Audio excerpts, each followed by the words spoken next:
रहिया में जान छोड़ लेगे, दिल तोड़ के हमार मुँह मोड़ा लेगे, बीच रहिया हमें जान छोड़ लेगे।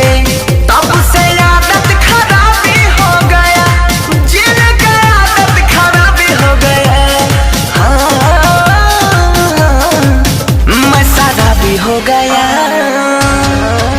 मैं शराबी हो गया, मैं शराबी हो गया, मैं शराबी हो गया।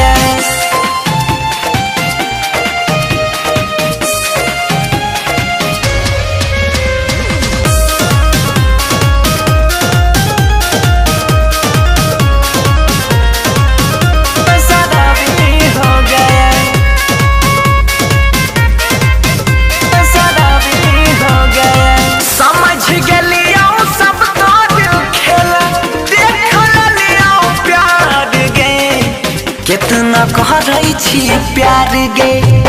समझ गेलियो सब तोर खेला, देख लियो प्यार गे, कितना कहै छी प्यार गे। हंसता है ये दिल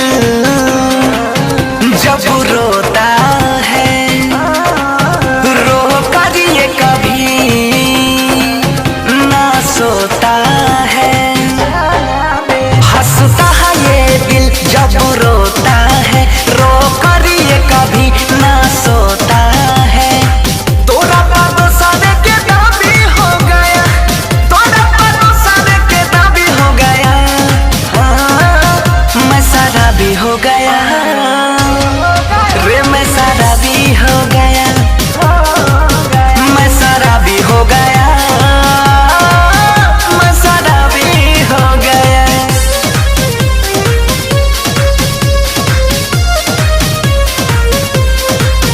मैं शराबी हो गया, मैं शराबी हो गया। क्रिया कसम के बात तो छोड़े, रहो तोरा प्रयास गे, कोई मेरी हो विश्वास गे। क्रिया कसम के बात तो छोड़े, रहो तोरा प्रयास गे, कोई मेरी हो विश्वास गे। जब याद मुझे तुम आती हो, मिलने के लिए तड़पाती हो। जब याद मुझे तुम आती हो, मिलने के लिए तड़पाती हो। सोनू के सपना बेताबी हो गया, बनसीधर भी बेताबी हो गया। हाँ, मैं शराबी हो गया।